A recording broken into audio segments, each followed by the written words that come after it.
హైదరాబాద్ లో real estate చేసేటోళ్ళ కంటే ఎక్కువ కొనే బయ్యర్సే ఘోరంగా తిరుగుతారు హైదరాబాద్ అంతా.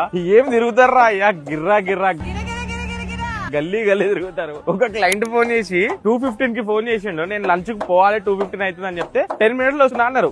ఏ ఊరి నుంచి వస్తున్నారు? రావిర్యాల నుంచి కూడా 12 నిమిషాలు, 4:30కి వచ్చిళ్ళు. టైం సెన్స్ లేకపోతే షోకేస్ లో బొమ్మకి మనిషికి తేడా ఏముంటుందయా?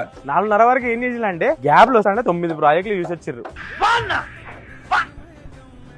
అరే గింత ఆపచ్చనేదా అయ్యా మీకు, గిన్ని ప్రాజెక్టులు నువ్వు చూస్తున్నారు. ఇట్లాంటి వాళ్ళు ఎట్లుంటారంటే 2-3 సంవత్సరాలు తిరిగి తిరిగి తిరిగి తిరిగి తిరిగి ఓ రోజు ఇంట్లో కూర్చొని చాయ్ కప్పులు ముందు పెట్టుకొని, అరే మనము 2023లో ఒక విల్లా చూసినాం గుర్తుందా, ఆ విల్లా మనం చూసినప్పుడు ఇద్దరం పోయినప్పుడు 1,20,00,000 చెప్పిండు, ఇప్పుడు పోతేనేమో 3 కోట్లు చెప్తుండు, ఆ ఇంట్లో వాడికి ఇంటికైనా పైసలు తీసుకుంటున్నా అండి. అంటే అందరికి కూడా వర్కౌట్ కావాలి కదా, నువ్వు చూసినప్పుడే కొనుక్కోవాలి కదా.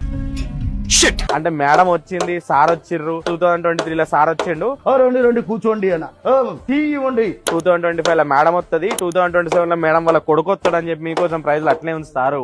తిరిగి తిరిగి ఆగం కాకుర్రు, ఏదో ప్రాజెక్ట్ మంచిగా చూసుకొని మీ రిక్వైర్మెంట్ మంచిగా పెన్ను పేపర్ తీసుకొని నోట్ డౌన్ చేసుకోర్రి.